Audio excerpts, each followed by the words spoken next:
الله الرحمن الرحيم، صلى الله على سيدنا محمد وعلى آله وصحبه. السؤال الذي يبين عنوان هذا الدرس هو: لماذا يحارب الإسلام؟ رأينا في الدرس الشيعة أن الذين صنعوا عقيدة الإمامة يستهدفون الصحابة رضوان الله عليهم ويكفرونهم ويخرجونهم من الإسلام، ولكن يشتد العداء لسيدنا أبي بكر وعمر رضي الله عنهما. لماذا؟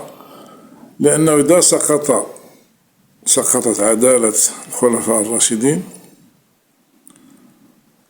فإن البناء الأمة الإسلامية الذي جاء بعد رسول الله صلى الله عليه وسلم سينهار أيضا ويسقط.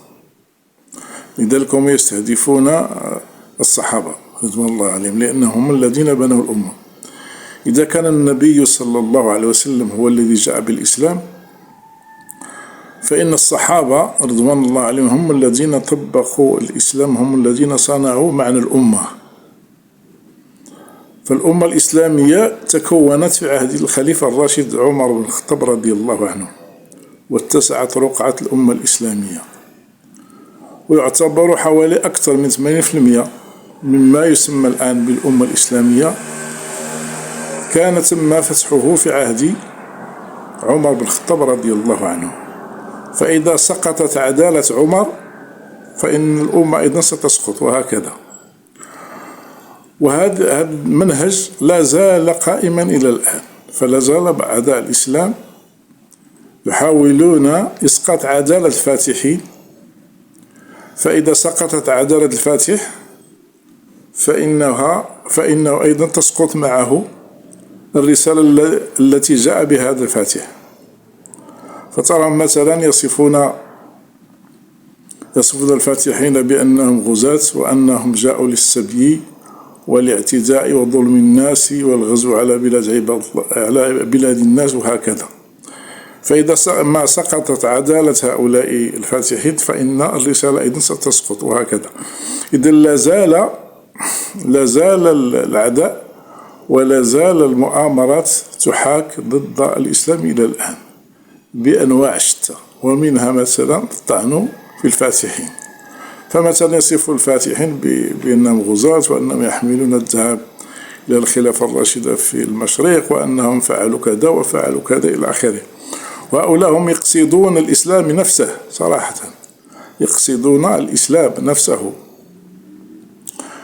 لذلك أنا سأدخل إن شاء الله في سلسلة من التاريخ الإسلامي، بداية من سيرة رسول الله صلى الله عليه وسلم، لأن معرفة سيرة النبي وسيرة الخلفاء الراشدين ثم الخلافة الأموية ثم الانتقال إن شاء الله إلى الإمارة والخلافة الإسلامية في المغرب الإسلامي، فإنه سيسد الباب عليهم، وسنعتمد إن شاء الله على أدلة إسلامية في إثبات التاريخ، وهو القرآن الكريم. لأن القرآن الكريم هو مصدر مهم بالنسبة لسيرة النبي صلى الله عليه وسلم ولسيرة الخلفاء الراشدين، لأنهم يطبقون القرآن. وأحكام الإسلام جاءت في القرآن الكريم في السنة النبوية، والسنة النبوية جاءت أيضا مكتوبة من عهد الصحابة رضوان الله عليهم، وأيضا مثبتة بالسند الصحيح إلينا إن شاء الله. هذا هو الذي سيغلق الباب على هؤلاء الناس الذين يريدون خلق الفتنة بين المكونات المجتمع المسلم والتشكيك في الرسالة الإسلامية. لأن الباحث الحقيقي هو الذي يدرس التاريخ من أجل معرفة الحاضر قصد بناء المستقبل، لكن هؤلاء يرجعون إلى التاريخ من أجل التشكيك في الحاضر وهدم المستقبل للأسف الشديد. لذلك سوف نتطرق إن شاء الله أول درس في السيرة النبوية الشريفة. النبي صلى الله عليه وسلم كما تعرفون أنه من قبيلة قريش، وأنه ولد عام الفيل، ونزلت سورة تكلمت عن الحدث الذي وقع في هذا العام، وهي كيف فعل ربك بأصحاب الفيل ألم يجعل كيدهم في تضليل وأرسل عليهم طيرا أبابيل ترميهم بحجارة من سجيل فجعلهم كعصف مأكول. هذه السنة بالنسبة لميلادي على ما ذكرت بعض المصادر التاريخية هي سنة 571 ميلادية. بالنسبة للسنة الهجرية يعني هو في 12 من ربيع الأول الذي على الأرجح يعني من أقوال أهل العلم في هذه المسألة. إذا لما ولد النبي صلى الله عليه وسلم فرح به جده عبد المطلب، وكان يقيمه يعني بجانبه في ظل الكعبة المشرفة، وكان يحبه حبا جميلا حبا جما.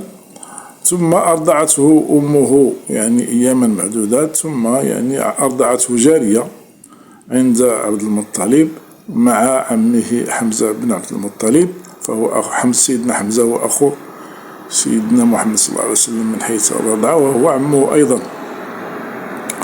ثم يعني أرسله جده إلى قبيلة بني سعد حيث أرضعته حليمة السعدية، ومكث في قبيلة بني سعد حوالي 4 سنوات، ثم أعادته إلى أمه. لما كان للنبي صلى الله عليه وسلم من السن 6 سنوات ماتت أمه، كانت في رحلة إلى يثرب ثم توفيت في الطريق، وبقي في كفالة جده عبد المطلب إلى أن توفي جده عبد المطلب وللنبي صلى الله عليه وسلم من السن 8 سنوات. لكن الذي تولى كفالته بعد وفاة جده وبعد وصية جده هو عمه أبو طالب، لأنه أخو عبد الله شقيق، خلافا للإخوة الآخرين. لكن أبو طالب هذا أيضا قام بواجب تربية النبي صلى الله عليه وسلم وحضانته، ونشأ في بيته، وكان يحبه ويفضل على أبنائه، وكان يرافق عمه في التجارة إلى الشام، وهكذا كان يعني رعاية كبيرة بالنسبة لعمه أبو طالب. وحتى كأنه يعني في أحد الأيام رآه يعني راهب اسمه بحيرة رآه في الطريق، وأخبر عمه أن هذا الولد سيكون له شأن، وأنه هو النبي المنتظر، وإن رأته اليهود سوف يقتلونه، وهكذا. فرده عمه إلى مكة المكرمة، ولم يكمل أبو طالب رحلة التجارة إلى الشام. إذن هذه هي القصة الأولى لسيرة رسول الله صلى الله عليه وسلم، وسنتم إن شاء الله الكلام عنها في الدروس. والسلام عليكم ورحمة الله تعالى وبركاته.